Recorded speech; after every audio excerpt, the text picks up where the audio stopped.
Газиз тавышлар, Казан утлары журналы һәм Татарстан радиосы тәкъдим итә.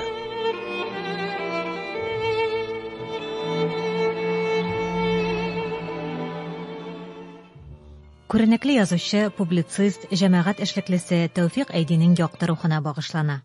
2017 елда Җыен фондының шәхесләребез сериясеннән Тәүфыйк агага багышланган китабы дөнья күрде. Монда күренекле татар әдибенең тормыш юлына, иҗади эшчәнлегенә багышланган мәкаләләр, аның турында истәлекләр, хатлары һәм архив документлары тупланган. Шушы вакыйга уңаеннан китап туе үткәрелгән иде. Китапның мөхәррире Татарстанның халык шагыйре Гәрәй Рәхимнең шул кичәдә әйткән фикерләре. Тәүфыйк Әйди белән без бер елгылар тумыштан, 41 елгылар икебез дә. Икебез дә Татарстанның төрле якларында туган булсак та, яшьлектә Казанга килгәч, безнең барыбызның инде яшь язучыларның йөрәген, күңелен Казан тартты. Көчле һәм бик талантлы язучылар чыкты ул вакытта. Аларны барысында Казан магнит шикелле үзенә тартты, бергә җыйды. Һәм без менә шу Казан туфрагында бер-беребез белән аңлаштык, бер-беребез белән таныштык, бер-беребезне белештек. Тәүфыйк Әйди ул үзенең холкы белән шактый гаҗәп кеше иде. Безнең беребезгә дә охшамаган, үзенә генә хас холкы бар иде. Һәм язучы өчен бу үзенә генә хас булган холык иң кирәкле әйбер дип саныйм мин. Чөнки язучы үзенең язган әсәрләре белән бер кемгә дә ошамыйча һәм талантлы итеп әсәрләрен иҗат итә икән, ул инде чын мәгънәсендә профессиональ язучы була ала. Әгәр дә безнең бөтенебезнең холыкларыбыз бер төслерәк булып, ул заманның сәясәтен сез бик яхшы беләсез, 50нче еллар, 60нчы еллар бу. Әле Сталинның хикмәтләре безнең җәмгыятьтән китеп бетмәгән иде. Сталинны мактау, Ленинны мактау, Коммунистлар партиясен мактау, Советлар Союзының бөтен якларын мактау белән иң кирәкле әйбер шул иде ул чакта безнең җитәкчеләргә. Ләкин безнең буын 60нчы еллар буыны дип әйтгәндә без аны бу юлдан барасы килмәде.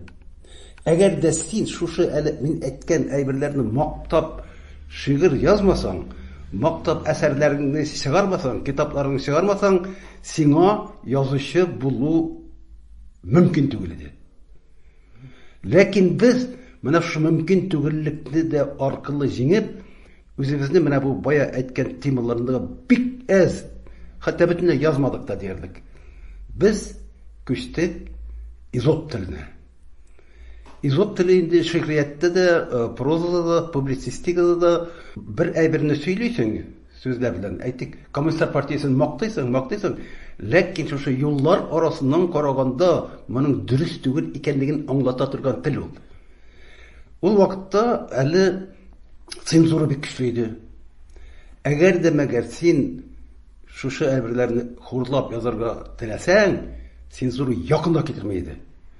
Шуңа күрә без изот теленә күчтек һәм төп темаларны алдык. Дөнья фәлсәфәсе, үзебезнең Татарстан тарихы, Татарстанның табигате һәм Татарстандагы кешеләр турында образлы итеп сөйләп, менә шушы темалар белән без әдәбиятка чыктык. Бу чорда яшәгән язучылардан, менә безнең белән бергә әдәбиятны алып баручылардан хәзер бер 15 кенә кеше калды. Әйтик, Рауль Файзуллин, Ринат Харис, Радиф Гатташ, Рөстәм Мингалин бар. Ул да инде китеп барды хәзер. Айдар Халим, шул ук вакытта Тәүфыйк Әйди дә шушылар арасында иде. Ләкин ул үзенең иҗаты белән ачыктан ачык бәреп чыга алмады. Ни өчен? Чөнки ул сайлап алды безнең җир шарында яшәгән төрле илләрдәге чын шәхес булган татарларны, аларның иҗатын, аларның тормышын язуны үзенең иң беренче максаты итеп алды. Әмма ләкин ул безнең СССР шартларында әллә ни кабул ителми иде. Аның бик күп әсәрләре соңыннан гына чыкты. 10 елдан, 15 елдан соң гына чыкты. Һәм ул үзенә шундый юлны сайлады, иң авыр юлны дип әйтик. Без әле тормышта күргән әйберләрне изоп теле белән күпнәр әйтә алмыйдык, аңарга мәгълүмат түгел кирәк. Чит илләрдә яшәгән татар шәхесенең тормышы, биографиясе, аның эшләгән эшләре бит турыдан туры әйтмәсем мөмкин түгел. Эзләп табырга, өйрәнергә кирәк. Һәм аларны шул чор өчен яраклы итеп яза белергә кирәк. Бу гаять авыр әйбер иде аңарга. Әлбәттә, аның бу эшенә без бөтенебез дә бик гаҗәпләнеп карый идек. Яхшы яктан гаҗәпләнеп. Сокланып дигән сүз инде. Ул Германиягә нишәмәктә барып, безнең беренче бөтен дөнья сугышында һәм икенче бөтен дөнья сугышында катнашкан татарларның анда пленда калып, пленнан кире кайтып булмый монда. Кире кайтсаң, монда Советлар Союзы шунда ук тотып алып төрмәгә утырта, Себергә җибәрә. Алар анда татарны өйрәнеп бик зур әсәрләр яздылар.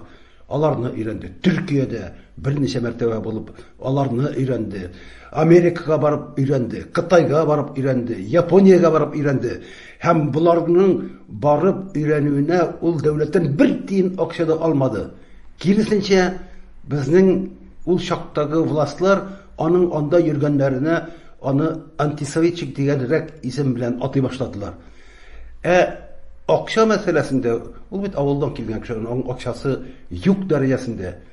Менә юк акчаны бар итеп, үзе барып, үзе түләп, аннан соң инде ул илләрдәге татар шәхесләре моның хәлен аңлап, бераздан кире кайтырга итәргә ярдәм итәләр иде.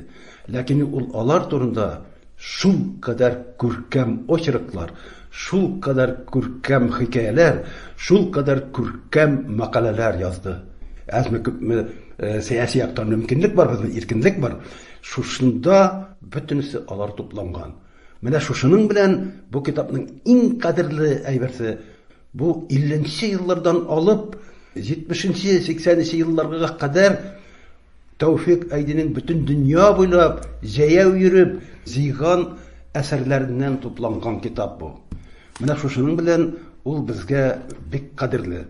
Бу китапка керде әдәби әсәрләрдә, баштан әдәби әсәрләр язды бит, повестлар язды. Мин аның шигырь язган белмим, күргән булмады шигырьләрен басылган, бәлки ул үзе өчен генә, архив өчен генә язгандыр шигырьләр дә. Ләкин ул проза белән килеп керде әдәбиятка. Шул 60нчы елларда. Повестларын язды да, аннары соң инде күчте менә шушы дөнья буйлап таралган татар шәхесләренең чын иҗади сәяси эшчәнлекләрен күрсәткән әсәрләр иҗат итте. Менә бу китапта шуларның туплануы бик күңелле. Аннан соң тагын бер мәсьәлә мине бик сокландырган аның хезмәтендә. Ул 60нчы елларда ук инде әле безнең әдәбиятыбызда, безнең матбугатта басылырга тыелган Төркиядәге һәм башка илләрдә язган язучыларның әсәрләрен җыеп, алар бездә тыелган иде. Исхакыйлар, биләләр тыелган кешеләр иде. Менә шуларның әсәрләрен табып алып кайтып, алар барысы да гарәп шрифтында язылганнар. Аларны кириллицага күчереп, беркем ярдәм итмичә, үз көче белән кириллицага күчереп, машинкада басып, шул машинкада 4-тәр, 5-әр дана ясап, кулдан калын-калын гына китаплар ясый иде һәм шуны безгә тарата иде. Бу тыелган китаплар. Бу Советлар Союзында ул чакта инде аны самоиздат дип авторларын күбесен төрмәләргә утыртып бетерделәр. Цензура аларны тыйды. Ләкин Тәүфик яшерен рәвештә генә үз акчасына менә шуларны төзеп безгә тарата иде. Миндә аның бер экземпляр минем архивта саклана әле. Ләкин без инде аны аңлап, моңарга күпме чыгым чыккан. Әйме, ул китапларны бушка түгел, әзрәк түләп ала торган иде. Киләчәктә ул шушы эшне алып барырга әзрәк кенә булса да ярдәме булсын дип әйтеп. Менә бу эше аның әле бүгенге көндә дә ачыкланмаган, өйрәнелмәгән. Безнең галимнәребезнең төп максатларының берсе булырга тиеш бу. Моны өйрәнергә кирәк. Безнең галимнәрнең дөресен әйткәндә, үпкәләмәсеннәр. Бу мәсьәләләрдә аларның тиз-тиз эшләү гамәлләре әз. Тизрәк эшләргә кирәк һәм файдалырак итеп эшләргә кирәк иде буларны. Моннан күп еллар элек әзерләнгән бер тапшыруда академик Миркасым Госманов һәм Татарстанның халык шагыйре Разил Вәлиев Тәүфыйк Әйдигә кагылышлы фикерләре белән уртаклашкан булганнар. Замандашыбыз, каләмдәшебез Тәүфыйк Әйдинең эшчәнлеге, иҗаты һәр вакытта диярлек безнең игътибар үзәгендә булырга лаек. Тәүфыйк Әйди үзенең әдәбият өлкәсендәге эшчәнлеген шактый борылмалы, катлаулы юллардан башлады дип әйтер идем. Башта ул төрле репортажлар, кайбер детектив әйберләр язу белән дә кызыксынып карадым. Аннары тора бара ул үзенең иң белгән дип әйтим, шул ук вакытта өйрәнгән дөресрәгем. Аннары халкыбыз өчен, һәммәбез өчен кирәкле бер юлны таба алды. Ул да булса төрле җирләрдә читтә яшәгән милләттәшләребез, кавемдәшләребезнең язмышы белән кызыксыну, менә шул катлаулы, гыйбрәтле язмышлар белән татар укучысын таныштыру. Менә шушы күзлектән караганда Тәүфыйк Әйди бездә элек булып та, соңра совет чорында сүнеп калган бер әдәби жанрны, әдәби дә, гыйльми дә дип әйтергә мөмкин, бер мөстәкыйль жанрны аякка бастырды. Ул юл язмалар, сәяхәтнамәләр жанры. Бездә сәяхәтнамәләрнең тарихы бик ерактан, 17-18 гасырдан ук башлана. Чит илләргә барган татарлар үзләренең күргәннәрен язып калдырганнар. Шулардан иң мөһиме дип Исмәгыйль ага Бикмөхәммәднең Һиндстанга, Цейлонга, аннары гарәп илләренә, Төркия җирләренә сәяхәтен 30 елга якын дәвам иткән сәяхәтенең тасвирламасын атарга була. Шуннан соң яңа чорда 20 гасырның башында бигрәк тә бу жанр җанланып китте. Аңа безнең әдипләребез, язучыларыбыздан шактый кешеләр өлеш кертте. Шулардан мен иң мөһиме дип Фатих Кәриминең Европага сәяхәтен атар идем. Аннан соң да башка әсәрләр чыкты. Ягъни безнең милләтнең вәкилләре чит илләргә чыгып башка дөньяны күргән чорда үз халкы турында уйланырга тотынды. Менә сәяхәтнамәнең гыйбрәте шуннан. Башкаларга карап, үзең турында уйлау, үз халкың турында уйлау. Совет чорында бу жанр сүрелеп, сүнеп калды, чөнки ул вакытта илне әйләндереп алган тимер пәрдәләрен чыгу мөмкин түгел иде. Шуның өчен андый төрле илләргә сәяхәтләр язу бөтенләй бетте.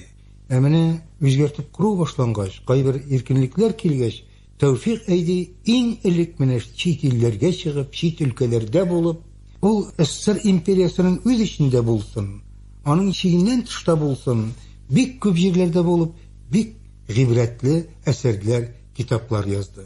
Менә мин аның шушы хезмәтен аерата зур бәяләп, безнең әдәби тарихыбыз, онында әдәби тарихыбыз өлкәсендә билгеле, онытылмас әсәрләрнең берсе Тәүфыйк Әйдинең сәяхәтнамалары дип исәпләү ягында. Әңгәмәгә Разил Вәлиев кушыла. Мин Тәүфыйк Әйдинең яңа гына әдәбиятка килгән вакытында бик яхшы хәтерлим. Ул әдәбиятка яшен ташы шикелле атылып керде дип мин һич кенә дә әйтә алмыйм. Ул әдәбиятка адым ясап, бер адым артыннан икенче адымны яулый, бик эзләнеп, әзерләнеп килде, әзерлекле булып килеп керде әдәбиятка. Мин аның ул вакыттагы үзенең әсәрләрен баса алмыйча, тилмереп, бимазаланып йөргән чакларында бик яхшы хәтерлим. Һәм шулай ук мин аның инде вафат булыр алдыннан үзенең том чыккан китапларын күтәреп килгән вакытта шатланып, горурланып, рухланып йөргән чакларында хәтерлим. Билгеле вакытта аның бурчлары бар иде. Менә инде 5 томын чыгардым, 6 томын чыгардым.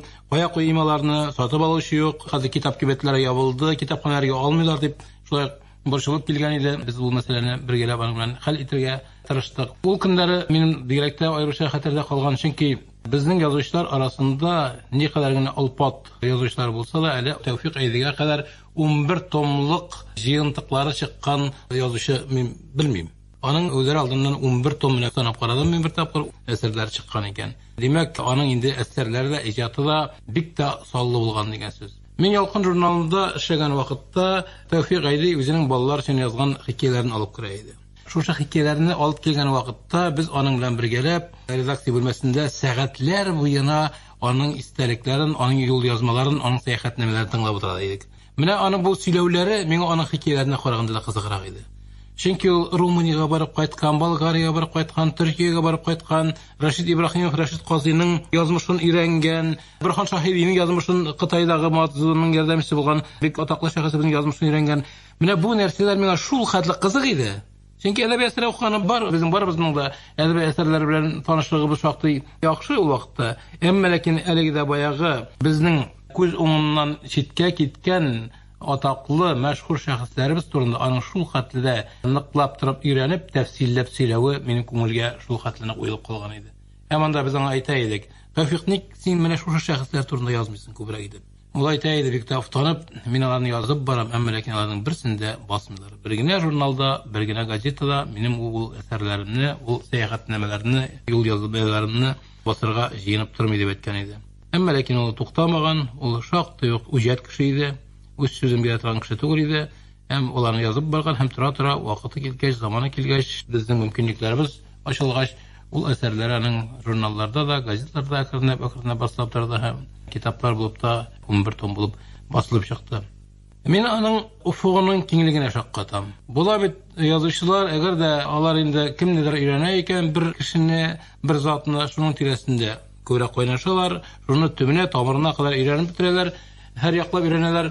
Тәвфик Айдиның объекты бик зур. Бөтен татар халкыдан объекты. Татар халкының бер шәхесе генә түгел, милләт өчен моңа кадәр зур эшләр эшләгән шәхесләрне ул бөтенесендә кулачлап аларга омтылды. Һәм бу Ягъни бөтен татар дөньясын әйткәнемчә кулашы искиткеч киң иде. Әйттем инде, Япониягә барып, японнарны мөселман диненә күчергә йөргән Рашид Ибраһимовтан башлап, Кытайда Мазунның ярдәмчесе булып эшләгән Борхан Шаһидигә кадәр, Төркиядәге безнең атаклы мөхаҗирләребез турындагы шул язмаларының, Болгариядәге, Румыниядәге безнең милләттәшләребез турындагы язмалары.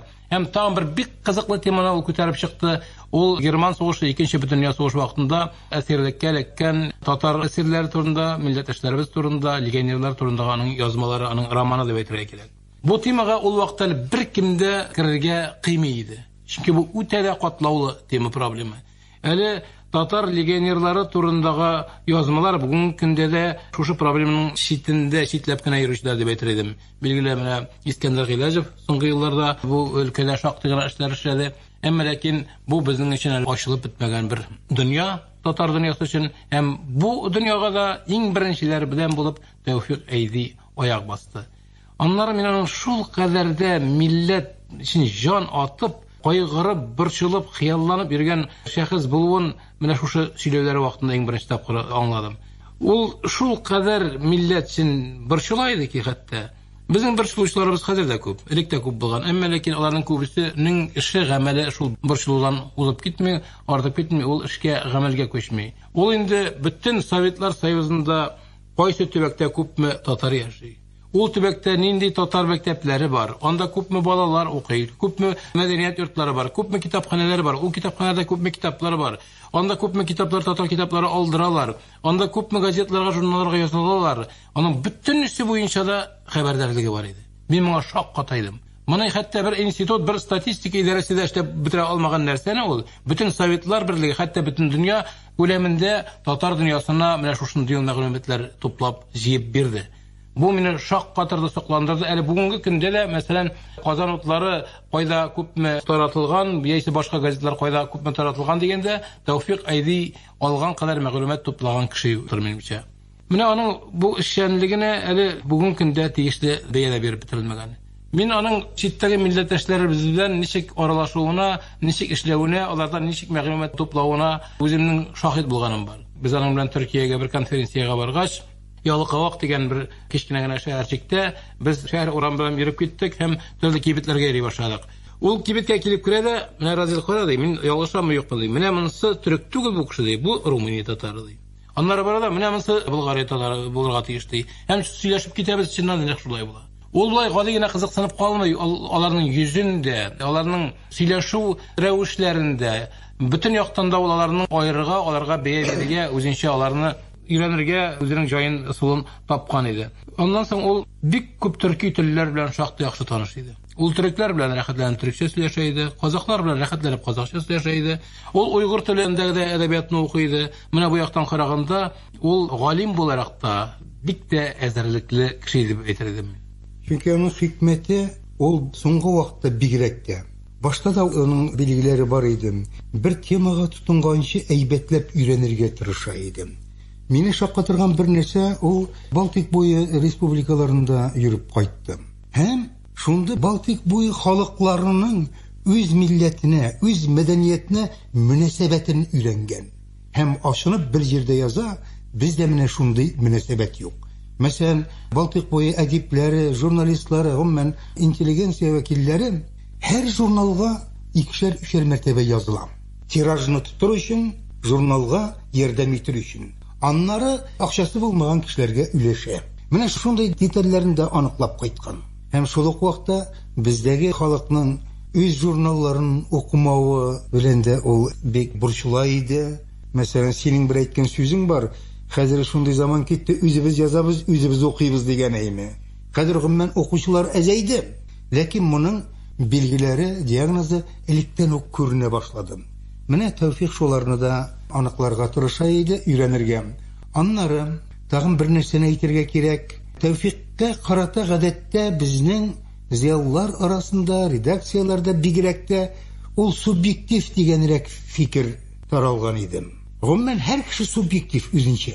Lakin Tevfik objektiflikka umtula bardı, yakınaya bardı. Özünün elikki kaybır fikirlerinin dürüst bulmağında ikrar etti. Anları anın dürüstlükке umtuluşu bir Tatarının gına, Tatar halkının sevilgen ürüşlerine tügül, başka halklarga da karıydı.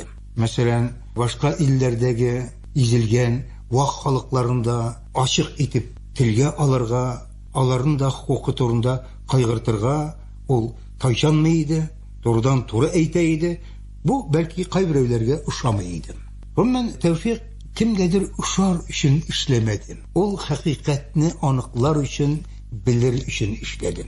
Hem eytirge kerek soňgy şur hizmetlerinde anın meşhuşu sıfatı kişiye bardım. Hem min tağın kabatlap şunu eytem. Tevfik eydi degende min hazır zor tarihli Tatar edebiyatında tügel bir janrının yanadan ayakka basıwyn göz aldyna getirem. Mine bu kişkine hizmet tügel, bu bek ähmiýetli zor. Mesela bir janrını yanadan tirgizu, ayakka bastıruu ol bek zor narsa. Anlara sen bayağı aytip kettin 11 tomu çıktı deyip. Mında men aytayım bu tomların çıgıwında Tevfik'nin özüne karaganda onun gailesinin, cemaati Elfiye hanımının, onları hem kızlarının tırışlığı bek zor buldu. Yoksa Tevfik'nin özüne gine kalsa ol tomlarının yartısı da çıgır mıydı? O ikinci mesele. Men bir özümün makalemde aytkenim var. Gaile padriyadı bilen tutunup zor iş başkardılar deyip. Mene bu meselege de ihtibar etirge kerek. Gümmen icad meselesi gadette bir kişinin kalemine beyli, anın anına. Lakin icadının yemiş halka barıp jitsen üçün ana yerdem kerek. Başkalarının da katnaşığı kerek. Gaile ağzalarının da gümmen cemaatçilik vekillerinde. Hem eğer de biz bugün Tevfik Aydi'nin eserleri 11 tomda basılıp çıktı degen fikrini eytebiz iken, mene meselenin şu yağına da ihtibar etip, anın mirasına ihtibarlı bolgan gailesin, bigrekte tırışıp işlegen Elfiye hanımını hem onların kızlarının iske alıp alarga rahmet eytirge tiyişbiz. Mene şu küzükten karaganda Tevfik'nin öz icatı da gibretli bolgan kibek, anın icatına bolgan münasebet de bek gibretli.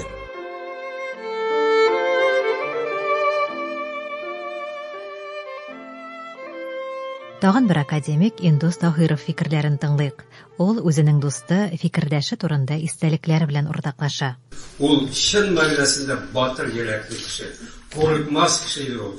Sovet çağından beri, 60. yıllardan beri büyük kökler korkup yaşayan vakitte o üst sözün eytebildik her vakitte. Biz onun bilen çok aralaşıp yaşadık. Hem binanın şın mağarasında milletimizge турлыклы һәм җанын, тәнен кызганмый торган кеше икәнлегенә тулысы белән инандым. Бу чыннан да шулай. Әгәр дә ул төрле шартларда, авырлыклардан да курыкмастан, әллә кайсы илләрдә, әллә кайсы җирләрдә булып, татарны тикшереп барлап чыга торган кеше икән, без аны тулы бәя бирергә тиешбез. Бәяне биреп бетереп булмый. Чөнки аның шушы кыска гына яшәгән гомерендә эшләгән эшләре иксез. Мин һич кенә дә шикләнмим. Әле аның турында бер генә язма булмас. Аның турында әле Разил язганча язмыштан узмыш юк сүзләре генә булмас.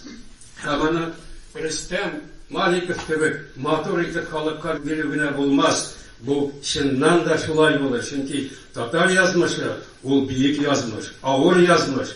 Һәм менә мин һич кенә дә шикләнмим. Тәүфик Әйди эшләгән эшләрнең дәвамы буларак безнең халкыбыз бүгенге көнне шушы авыр көннәрне батыр рәвештә кичерә.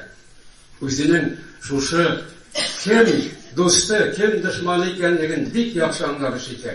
Һәм инде әгәр дә без кем татарның бүгенге көнне дусты дисәк, без әйтә алабыз, тик аның үз халкы гына.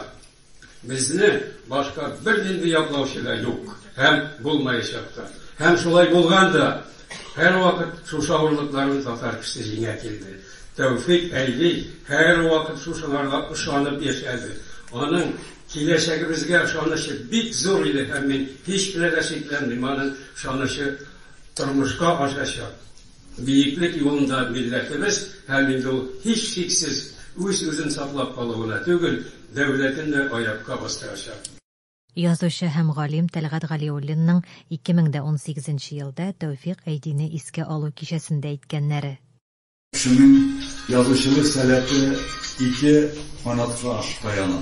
Беренчесе Ходай Тәгалә биргән талант, әтәнисе биргән сәләт. Икенчесе аның тормыш тәҗрибәсе. Тормыш тәҗрибәсенә килгәндә, Тәүфик Әйдинең тормыш юлы ифрат бай. Ул Мәскәү астындагы Шатуры районында туа. Аннан соң алар Апас районына кайталар, туган авылларында яшиләр. Аннан соң аны әтисе белән әни салып китәләр Омск өлкәсенә. Анда бер казах авылында яшәп, казах мәктәбендә укый. Аннан соң анда яңадан Апас районына кайталар. Һәм шуннан соң 7 классын бетергәч, ул Алабуага культура агарту техникумын укырга керә. Шуннан соң инде туган авылына кайтып, 3 ел дәвамында китапханәче булып эшли. Менә шул вакытта ул дөнья әдәбияты белән таныша. Шунда аның интеллекты формалаша. Ләкин Тәүфик Әйди моның белән канәгатьләнмәй. Ул Казанга килеп нинди генә эш башкармый. Ул ташчы да була. Ул милициядә бригадир да була. Аннан соң укытучы да була. Аннары халык иҗатын өйрәнүнең үзәгенә методист итеп тә чакыралар. Һәм озак еллар дәвамында Казан утларында бүлек мөдире булып эшли. Һәм Татарстан журналына татарча чыга торган басмасына мөхәррир итеп, баш мөхәррир итеп чакыралар. Шуңа күрә бу тормыш юлы каядыр чыгарга тиеш. Үзенең беренче повесты, Бөҗра повесты, чын мәгънәсендә зур романы Йылан угы. Һәм инде әлбәттә шундый әсәрләрне язганнан соң Тәүфик Әйди үзенең гомерлек бурычын үтәргә керешә. Аның төп максаты бөтен дөньяга таралган татарларны бергә җыештыру. Татарларны Төрки дөньясының аерылмас бер кавымы итеп күрсәтү. Татар халкының бик талантлы икәнен күрсәтү. Шуңа күрә ул менә әле яшьлегендә 60-нчы елларда, 80-нчы елларда, 70-нчы елларда ул вакытта менә Казанда менә безнең хәзерге ситуация иде. Менә шул вакытта да Тәүфик Әйди барыбер шул татарның күтәреләчәгенә ышанып яшәде. Шуңа күрә татарның атаклы шәхесләрен әйтик, Абдуллиннарны, Нигъмәтуллиннарны барлау, алар белән күрешү. Аны сөйлиләр яшь чагында велосипедна утыра да шул чыгып китә икән Мария ягына, Мордва ягына, сумкасында газета, журналлар һәм квитанциялар. Ул һәр кайда шул журналларда яздырып, Пензага, Мордовиягә кая гына чыкмаган шул аның менә велосипед белән җиңел сөякле ул һәр вакытта да җиңел күтәрелә иде, шуңа күрә чыгып китә. Аннан соң инде 80-нчы еллар ахырында, 90-нчы еллар башында беркадәр теге киртәләр алынгач, шикләр ачылгач, ул әлбәттә шикилгә чыгып китә инде. Була уланда Болгариядә гүл чәчәкләр илендә кара булып дип шунда сәяхәтнәмә алып кайта. Чөнки Болгариядә, Румыниядә ул вакытта менә безнең йыгынты нәтиҗәсендә шулай анда яшәүче төркиләрне, татарларны кысу башлана. Аларны кишләп шул чукындыралар, кишләп әйтик паспортларны алыштыралар. Менә шуларны ул гаҗәпләнеп, аптырап, татарларны канатландырып, сез бирешмәгез дип язып чыга. Һәм аннан соң ул Румыниядә була. Аннан әлбәттә инде Төркиядә була, Кипрда шул хәтле тасвирламалары, шул хәтле матур итүнең табигатен, җимакта яшәүче халыкка ул көнләшеп тә, кызыгып та һәм аларга исәнлек теләп яза. Аннан соң яраткан бер өлкәсе бар эстоннар. Эстониядә ул 4 тапкыр була дип язып чыктылар анда. Менә шунда ул эстоннар турында яза, кичкенә төшкенә ди. Нәрсә ди ул? Менә эстоннар барлыгы 1 миллион халык. Аларның бер кайчан телләрен югалтканнары юк. Югары мәктәпләре эстон телендә эшли. Урта мәктәпләре эстон телендә эшли. Бөтен эшләрен эстон телендә алып бара. Ул вакытта бит ул мөстәкыйль дәүләт түгел иде, бары тик союзлаш республика иде. Һәм моны сәбәбен ачырга тырыша. Шуның мәгънәсендә аналитик икәнлек фикерләве аның шунда сизелә. Ул әйтә, беренчедән эстоннар дәүләтчелекләрен соң югалттылар. Безнең дәүләтчелек югалткан инде 500 елдан артык. Аларның дәүләтчелек идеясы каннарында яши. Һәм икенчесе ди, алар демократик Европа янында яшиләр. Һәр вакытта да мөрәҗәгать итә алалар. Шул вакытта шул эстоннардан ул үрнәк алырга мөмкин ди. Ни өчен ди? Чөнки эстоннар үзләренең матбугатларын саклау өчен һәр эстонга, зыялы эстонга матбугатны 5 дәнә алырга боералар, мине сорыйлар. Һәм шуңа күрә әйтик, һәр эстон журналында һәр кем, һәр зыялы кеше 5 дәнәгә язарга тиеш иде. Бездә менә шулай гына матбугатыбызны саклый алабыз ди. Һәм ниһаять Тәүфик Айдинең тагын бер үзенчәлеге шунда, ул бер кайчан да үзенең татарлыгын онытмый. Ул әйтә, татардан башка бер кемгә кирәк түгел. Татарны бар тик татар гына яклый ала. Менә без бүгенге көндә җәмәгать шунарга Тәүфик Айдинең даһи фикеренә ышанабыз. Шунарга күрә Тәүфик Айдинең фикерләрен бер кайчан онытырга ярамый. Әлбәттә Тәүфик Айдинең гаҗәп бер сәләте бар. Ул кешеләр белән искиткеч тиз дуслаша белә иде. Менә бергә эшләгән кешеләр беләләр аның аралашучан икәнен. Һәм ярдан сорадым. Мәйтәм, син инде менә прозада да үзенчәлекле романнар язаласың, повестлар язаласың. Мин мәйтәм, ни өчен син романнардан сәяхәтнамәгә күчтең? Ул әйтә, шул Талгат әфәнде ди, менә ди, шуннан да безнең ди татарның кем икәнен дөньяга роман белән күрсәтеп булмый ди. Менә дөньяга сибелгән татарның бөеклеген, аның шәхесләрен бар тик сәяхәтнамә жанрында гына күрсәтеп була ди.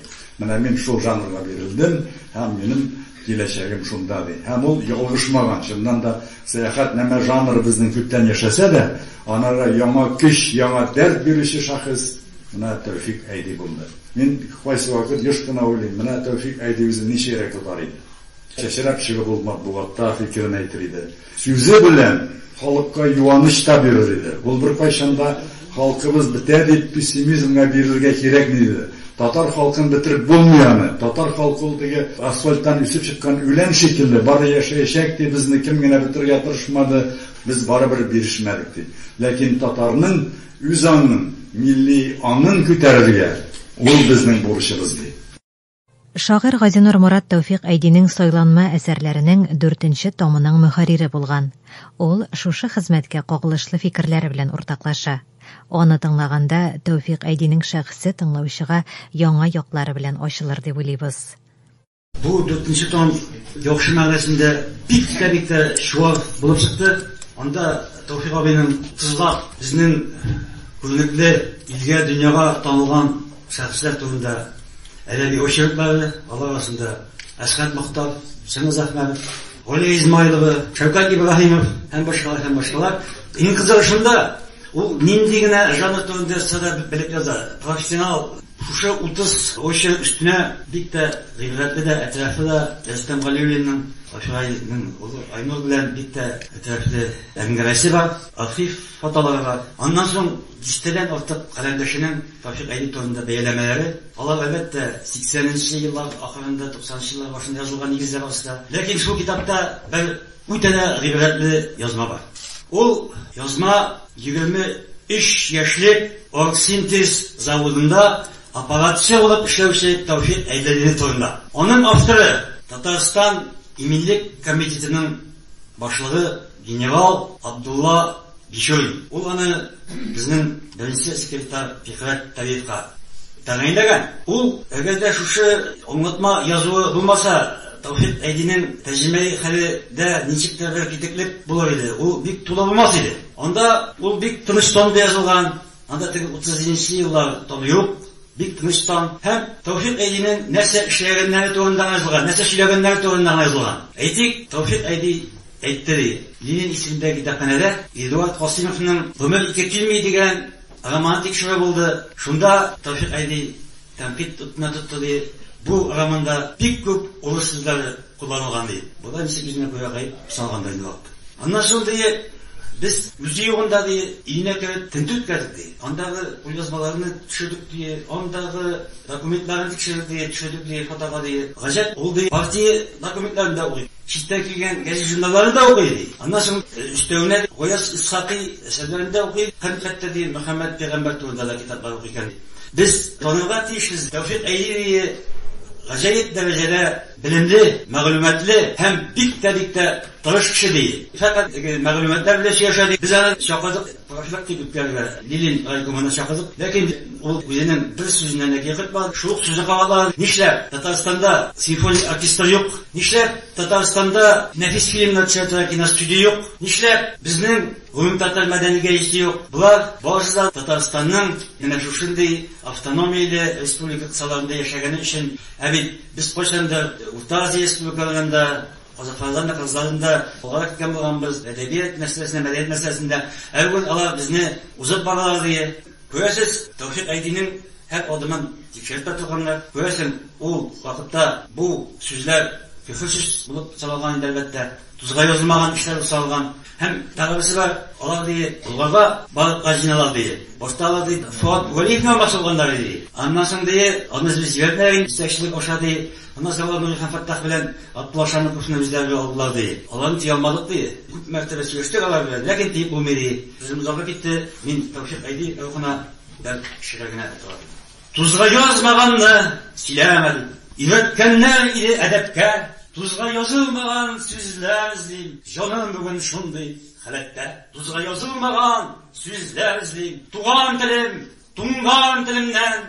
Тузга язылганны чили-чили, телсез кала яздык ил белән. Тузга язылмаган сүзләр эзлим, тел сәүдәсе гөмли базарда. Тузга язылганны язарга, ирәндегиш, донос язарга. Тузга язылганны тукый-тукый, ирәттеләр дә саат үземгә. Тузга язылмаган һәр сүзне эзләп табу кирәк үзеңнән. Түргә элеп куйды, син үзеңнән башла ислахны. Тузга язылганны сөйләр өчен кайтты илгә Гаяз Исхакый. Тузга язмаганны сөйләмәде. Ирәттеләр юкса әдәпкә, тузга язылмаган сүзләр эзли. Дөнья бүген шундый халәттә. Татарстанның халык шагыйре Рәдиф Хаташ истәлекләре һәм фикерләре белән уртаклаша. Тәүфыйк Әйди турында сүземне мин Тукайыбызның мәгълүм бер шигыреннән юллар белән башласым килә. Шадымам ул мәркәдеңдә, ягъни кадереңдә шад бул. Без онытмыйбыз сине, белмәсәк вакытында кадерең, инде кутлыйбыз сине. Менә бүтән зал белән зыялылар белән җыелган бүгенге мәҗлестә хуплыйбыз сине, сагынабыз сине, яшьтәшем Тәүфыйк Әйди. Тәүфыйк чыннан да безнең татар халкының нәкъ вакытында, үз вакытында бүгенге кузгалышлардан, фикерләрдән әллә качан элегрәк булган милләтпәрвәр, политик, дипломат булган кеше иде. Һәм шуңа күрә ул безгә хәтта без аны әле башта күргәндә аңлап та бетермәгәнбездер. Хәзер без аны еллар аша күрәбез. Аның зурлыгын, аның хәттәки бөеклеген. Менә без бергә Казанларда күп еллар эшләдек. Ул анда Ринат Харис җитәкчелегендә дә, Рауль Фәйзуллин җитәкчелегендә дә эшләде. Ләкин үз сүзен, үз позициясын, милли юлны бер кашанда бирмәде сүзен һәм үҗетләгән әйберләрне бастырып барды. Әле шул сәяхәтләмәләрне дә, әле шул милли мәсьәләләрне дә, киләчәкне күзаллауда һәм инде 90-нчы елларда юллар ачылгач, илләр ачылгач, анда инде турдан-турга төрле форумнарда, конференцияларда катнашкач, андагы тәсирләрен гомумән Тәүфыйк Әйди дигән олуг бер ел язма Казанлар битләрендә язылды.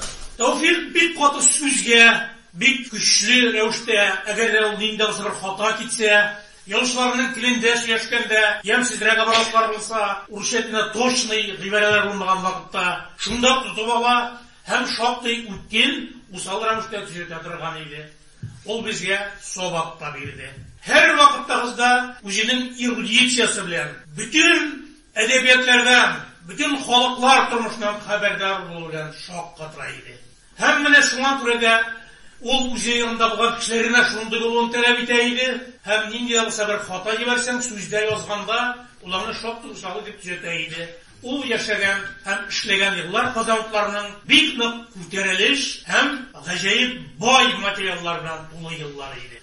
Иҗатының гүрләп барган чагында, bütün көчкә үзенең 10 томларын эшләгәндә, тансык әсәрләрен һәм әле Икенче дөнья сугышы турында өр-яңа сүз әйткән Иблискә ришвәт кебек романнарын китап итеп чыгарганда, үзе редактор, үзе корректор, үзе басмачы, үзенең нәшрияты менә шул вакытта арып, аның йөрәге тибүдән туктады. Без бик зур югалтуга дучар булдык. Менә бүген чын милләтпәрвәрнең, чын милләтченең Тәүфыйк Әйдинең булмавы безнең арада бик кыен. Сагынабыз сине, Тәүфыйк туган яшьтәш. Татарстанның халык язучысы Марсель Галиев дусты һәм сабакташы Тәүфыйк Әйдигә бәйле кызыклы һәм гыйбрәтле хәлләрне бәян итә. Тәүфыйк Әйди алтын кысалы күзлек киеп, бик пөхтә киенеп йөрде. Ул Фатих Әмирханнар дәвреннән ялгыш кына безнең чорга килеп чыккан сыман бер сәер тойгылар уята торган кеше иде. Мин аның белән бергә Мәскәүдә әдәбият институтының югары курсларында 2 ел укырга туры килде. Безнең Останкино манарасына караган тәрәзәле бүлмәләр янәшә иде. Ул тышкы кыяфәте белән генә пөхтә булмаган икән. Аның бүлмәсенә керәсең, шок кадәр мин хаос яратам үзем теге өстәлдә, кәгазьләр ятырга тиеш иде. Ә моның кәгазьләр шул кадәр тигез куелган. Китап булса, алар 1 миллиметрда чиккә тойылмаган. Параллель һәм пишмакка куелган шулай. Шул кадәр зур пөхтә. Әйтәм, булай ярамый бит дип китабын әзрәк шигырып куйсаң, тиз генә килеп аны тагы торлап куярмын. Шундый кеше иде. Безнең анда 30-дан артык кеше, bütün илдән килгән һәм бик күп милләт кешеләре, язучылар аяк. Ул шунда язучыларны, Төркия республикалардан килгән язучыларны барлый башлады. Чәй куя, нәрсәдә пешереп алган була. Шунда казакларны алып керә, алар икәү башта аерым. Бергә түгел. Аннан үзбәк язучысын алып керә, аннан балкар һәм монголлар икәү иде. Монголлар белән 1-2 сәгать утырдым, мин әйттем, нәрсә сөйләштең? Икесенә 3 сүз белән бу монголлар. Бер русчалары юк тегеләр. Шулар белән 2 сәгать сөйләшеп утырып, җырлатып, карады җырларны, безнең киләр икән, мелодикасына безнең икән дип сөйләшкән идек. Аннан инде ул беренче менә шуларга юл салып, аларны бергә туплап, ишектә бергә дус булып яшәдек. Бер шагыйрь бар иде, Соколов дигән рус шагыйре, ул Ирак көнчыгыштан килгән. Мәхмүд Хәсәнов буйлы, баянда уйный. Ул бик аралашмыйдыр. Килә дә татар сүзен сорый. Мин әйтәм, нәрсә аңлата. Туктамыш хан турында сорамаш берсендә килеп, мин әйтәм, мин бик тарихны белмим бит. Ул вакытта тарих китаплары юк, укымаган. Хәзер мен Тәүфыйк Әйдине чакырып, Тәүфыйк Әйди моңа тарих буенча лекциялар бирә башлады. Теге поэма яза икән, Алтын Урда турында. Шуңа күрә гел сорап торабы. Берсендә инде укып бетереп кайтыр алдыннан теге килде дә, тагы миннән бер татарча сүз сорый, Соколов. Әйттем дә, мәгънәсен, мен нигә кирәк соң сиңа? Поэма язган шунда итте һәм, а может, я тоже татарин дип әйтте. Neyden bu Tevfik'e liksilerin tümünü Tatar ailendeki Ablar kıyafeti şomagan idi. Tevfik'e eyten bitmene bütün yaktan pıhta kişi menan eytenleri. Seninle bir kokuşuyla söyleşi olur Tevfik. Seni yaratıp tavtırmaya şoma göre. Niye? Sınırı edemsin bir kutmuş kok bilesin. Mağlumatlı. Kişi şunda özünün bilmegenini başlıyor. Ama bir kıyım bala, sen üteli kuresin tek kişinin bilmegeni. Sen koyur vakit iklengen kelbek, şunay tuğulminken degen bak koy. Tek kişine ezerek bir şirketi vermez için. Meyden Pushkin'da etken bit. Poezi dalına bit lupavat degen. Aytik Hasan Tufan'ında yağmur miken, kor miken diye yazılan bitmeydi. O yağmurunu kordan oyra algan. Yağmur miken, kor miken degen bala. Yürü bilmemiş ki salışa. Mümin deyip, müken şerhuldur almayın deyip. O olay şayar yok var söyleşmedi bir başında. O bu Tatar boğazından başlap, Edren dengizge kadar kıtkada yaşayan Tatarların şınapta bir bütün itip göredir. Tokay icadında şulay bir siziler. O vakitte oları üzüp itip koramagan boğan, üzülüp olgan Tataristan dipkine yaşamayan boğan. O da şundaydı. Kuzalına getiriliz 70-80 yıllarına. O vakitte hır kelip производство romanları yazılardı. Hem kolxozga bağışlangan eserler. Şular maktala, şunu yazgan kişilerine kişi bulup sanalaydı. Bunu partiye kuplap duraydı, çünkü bütün tema yazışılar uyanmasınlar, şundan yarak gitmesinler yani koyulgan hem okuşular şulay. Tevfik'eydi, koyadır, üst hesabına mı, koyandır komandirovka, akşaları tavuk, koyular kadar var, gazovuzlar var, koytaktiginde var. Bu bütünle oyulup duraydı. Onu koysu türeye yaratsın o vakitte. Yaratmıyorlar elbette. Tevfik'eydi işte başladı. Ozanlıklarında. Bir vakit yanına kerim, çırayı otpak olan, komandirovka sıragan boğan bulaylığa, Taşkent'aklarına var. Bu kişi nerse degen?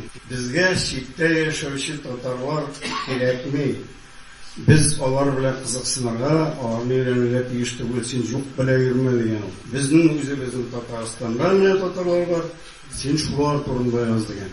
Bu çok kattan indi. Sözünü eytamı oturayım. Şuşulay tor, korov dünyaga. Mene şunday Tatarlarda var o vakitte.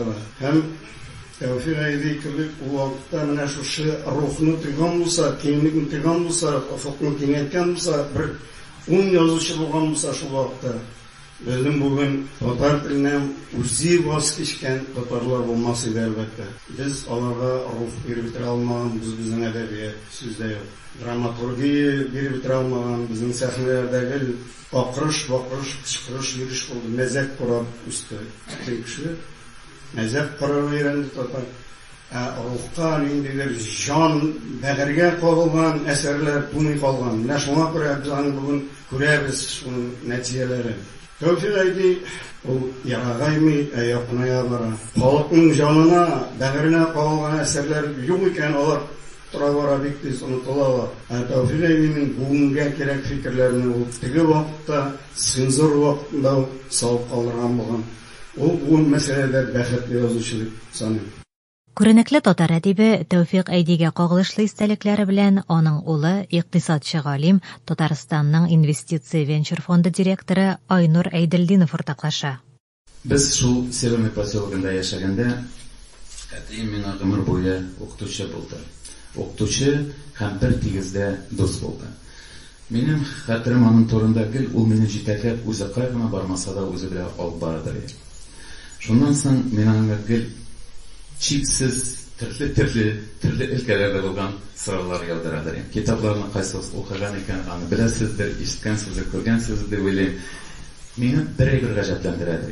Ol hazır anlayım meni özüm iki bala atası bulgaçkana tığışakta bilgilen anlamıdır. Şul sabır rəvişte жылы менә күзеннән аның җылылык чәчәк атып торадыр. Безгә карап җылы мөнәсәбәт белән шул хәтле итагатьле итеп ул хәшәттә аңлатырга тырышадыр. Ни дигән сорау бирсәң дә. Безнең Мариуполь урамында мунча бар иде. Безнең өйдән аңа хәтле 3 километр. Менә бер якка 3, кире кайтканча җәяү 6. Шушы 6 километр сорауга ул атна сайын миңа төрле җавапларны бик сабыр рәвештә бирәдер. Шуннан bir zaman min үсә төшкәч, яшүсмер булгачтан Әлбәттә, инде бөтен малайлар белән поселокта уйнарга ашканадыр. Ләкин мәктәпкә барганда бер сүз белмәгән Айнур 3-4 класста гомумән татар сүзләрен оныта башлап, идәгел урысча гына башта бутап сөйли башладым, аннан соң урыс теленә күчә башладым. Әти бу күренешне әлбәттә берничә кабул итә алмыйдыр, ләкин бер кайчанда тавыш күтәреп, авыр сүз әйткәне булмады, ул җавап кына бирмәй башлады. Мин шуннан соң бер сырым, 2-10 тапкыр сырым, аннан соң инде шикләнә башлыйм, бу мине күрми, ишетми, минем якка борылмый, аңлыйм да татарча сырым. Шунда борыла да елмаеп җавап бирәдер. Мин моны аңлап алдым һәм үземне шунда ук дәрестә кулга алып, әти алдында, аңа хөрмәтебез бик зур иде, шунда ук үземне кулга алып, дөрес татарча телендә сөйләшергә тырыша башлады. Аның бик үзенең бер нәтиҗәсе дә булды, чөнки әти мине урамга чыгармый башлады, көн саен китап укыта башлады. Миңа программа төзелде һәм көн саен 100 бит татар телендә китап укырга тиешем. Ничек инде бөтен малай җәйге каникулда футбол киткәндә мин китап укып утырга 100 бит укып торырбыз әле, ничә сәгать вакыт үтә. Аны бит уйнап буладыр. Шуннан соң бер заман ачуым килә башлады әтигә, ләкин тыңламыйча мөмкин түгел. Бер бит укыйм да 4 битне әйләндерә. Бер бит укыйм да 4 битне әйләндерә. Шулай иткәндә әти дә моны сизеп алды да, хәзер утыр әле улым, әйдә хәзер сөйләп бир әле. Укыганның нәрсәсе сиңа менә кайсы җир бигрәк тә эшләде дип сорау биреп, әле там 1-2 сәгать сөйләштереп утырдылар инде. Минем ачуым билгеле эшемә сыймыйдыр. Шуннан соң үсә төшкәч, 15 яшьләр тулгач, мин әтигә каршы дәшә башладым. Ләкин каршы дәшү бер дә аның тәрбия ысулына түгел. Чөнки безнең бәхәсләр 15 яшькә хәтле мин шактый гына китап укыган идем. Безнең әтием вафат булгачтан миңа мирас булып, аннан 5000-гә якын китап калды. Шул китапларның мин күпчелеген укыган идем. Әти аны дөрес үзе аңлаганча һәм минем характерны, минем белемнең сайма, тирәнме икәнен, нинди дәрәҗәдә икәнен аңлап, миңа төгәл программа төзәтергә һәм шул китапларның әле берсен сикереп икенчесен укырга түгел, әмма ул әзерләгән рәвештә генә аның берсе артлы укырга тиешем. Шуларны укыганда бер тапкыр 9 класста килдем мәктәпкә, 8 класстан исегездә булгандыр, 8 класстан күпчелек укучыларны җибәрәләр ПТУга һәм 4-5 8 класстан калдыралар 1-2 9 класс. Шул укучылар арасына эләктем һәм килдем дә безнең яңа класс җитәкчесе яңа кеше булып чыкты. Исеме дә хәтеремдә түгел, рус теле һәм әдәбияты укытучысы. Бу бастырада һәрбер сынсый башлый. Кто сколько книг прочитал? Аның шулай тәртибендә шулай булган, җәйге каникулга һәр чакта да ул урыс әдәбиятыннан алдан укыта торган булган һәм шуларны сөйләттерә торган укучылардан. Мин тордым да ялкып итеп bir zaman bu ayta, ya Edelcanov sizler de нәрсә укыдым ди. Мен әйтәм, гафу итегез, мен рус әдәбиятын укырга вакытым булмады, ләкин мен әйтәм, мин 9 классның татар әдәбиятын бөтенесен капладым, бөтенесен сөйләп бирә алам. Бу хакырата ярады, кендәлек монда, монда мен әйтәм, алды да бу һәм миңа 5 куя инде дип, куанып шатланып бастырам. Bir zaman кире алсам, бөтен биткә шундый кызыл каләм белән берлек куйган. Мин ачтым да аптырап торам бит. Ул менә бер мәлдә булган әйбер тоттым да исенә ташладым көндәлекне. Нәфрәт дигән сүзне шунда өйрәндем. Шушы хисне нәрсә икәнен шунда үземә карата бер мәгънә белән тутырдым. Әлбәттә мине класстан куып чыгардылар. Әтиән институттан китмибез диделәр, директорга чакырдылар. Әтием килде, әнием килде, нәрсәдер җылаштылар, сөйләштеләр. Мин коридорда танышкан китаптардан шуннан соң бик күңелле чаклар башланды. 9-10 класс буе, 10 классны бетергәндә, май айы, миннән сырыйлар класс җитәкчесе, син әнүдә кая укырга барырга телисең дип. Әйтәм, мин тарих факультетына керәм. Ярар диделәр дә һәм май аенда берсе артын берсе 5 икелеп куйдылар миңа. Хәзер әти белән әни өчен скандал килде, сөйләшәләр, югары тонда сөйләшәләр директор белән. Ярар диләр тегеләр. Менә имтиханны нинди билгегә бирә, шуны куябыз диләр аттестатка. Имтихан бара, кырбытада бетендә эш укытучы, эш укучыдан имтихан алалар. Һәм мин җавап бирергә тырыш, бөтенсен куып чыгардылар да, эш укытучы бергә утырды, директор керде, завуч керде, бишәүләшеп, миннән хәзер булар имтихан алырга булдылар. Әллә сәгать ярым шунда интектерделәр, ләкин 5 куярга мәҗбүр булганнар. Шунысы кызык. Мәктәпкә шулай сәхнәгә чакырып аттестат тоттыргач, ачып караган тарихтан эш бетерә. Бу минем өчен бик зур кичерү булды һәм безнең гаилә өчен трагедия булды.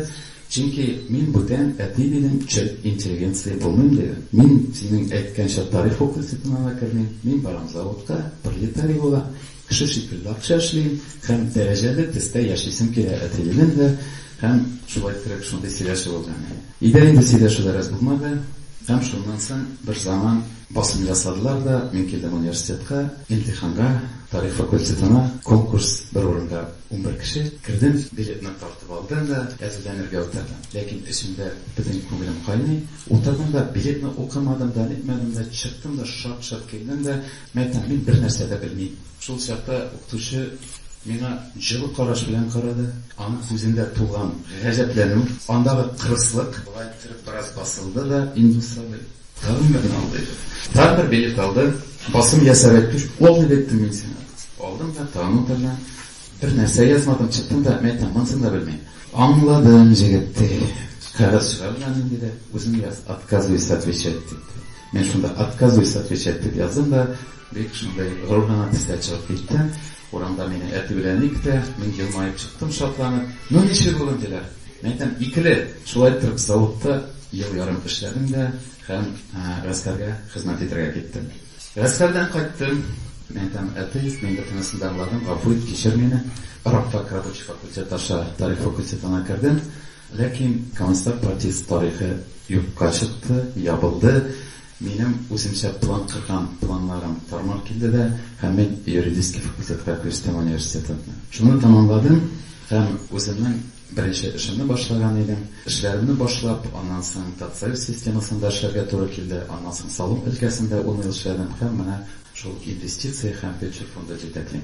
Әтием дус иде һәм әтием минем укытучы иде. Минем әти гел милләт турында сөйләшә, тел турында. Ничек аны саклап калырга, ничек татар халкының язмышын җиңеләйтергә, ничек бүтән халыклар шикелле үзебезгә яшәү шартлары тудырып, үзебезнең көчле дәүләтебезне булдырып, һәм ничек иттереп шундый бай тормышта яшәргә дип, шуның буенча ул башлады. Тарих турында без искә төшермәсек, әгәр дә халкыбыз үзенең телен онытса. Бу көндә Википедияны ачып караса, дөнья шарында 7000-гә хәтле якын телләр бар. Һәм шуның ел саен 400 теле үлеп бар.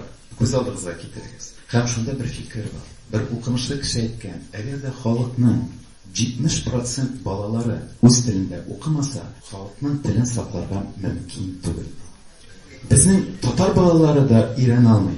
Һәм урыс балалары теләгәннәре дә телебезне өйрәнә алмый. Әлбәттә, сәбәбе берәйберле.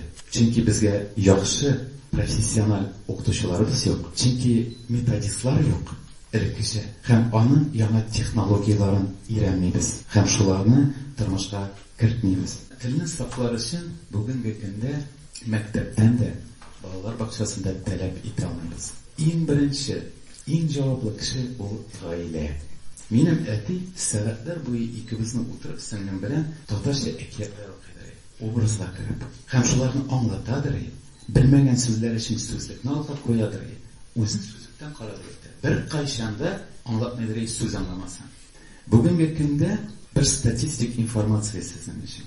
Безнең балаларыбыз һәм яшь буын бүген безнең белән түгел.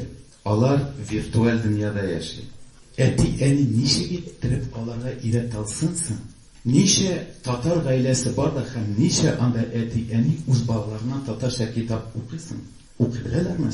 Китаплары бармы? Бу сораулар бигрәк тә мине борчыйлар. Ничек бу ситуацияны үзгәртергә? Z буыны ул яңа буын. Аларның күпчелеге маргинал. Аларның күпчелеге виртуаль дөньяда яши. Ләкин алар начар кешеләр түгел, алар безнең балаларыбыз. Ничек иттереп аларны югалтмаска да, чөнки аларны югалтсак безнең җырыбыз яңала. Җыр югалса моң югала, моң югалса халкыбыз юкка чыга.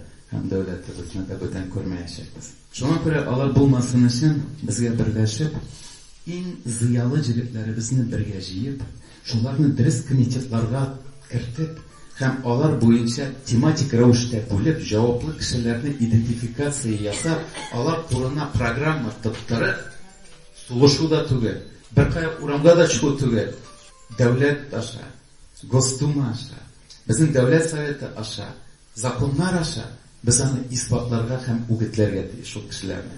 профессиональ дәрәҗәдә генә эшләр. Шулай эшләргә була. Горурланып яшәгез. Без байлар, чөнки безнең дәүләтебез бар һәм бер-беребез барбыз. Сез Тәүфыйк Айдинең якты рухына багышланган тапшыру тыңладыгыз. Без кыйбла юлын сызып киткән олуг милләттәшебезнең рухы шат булса иде дип телик.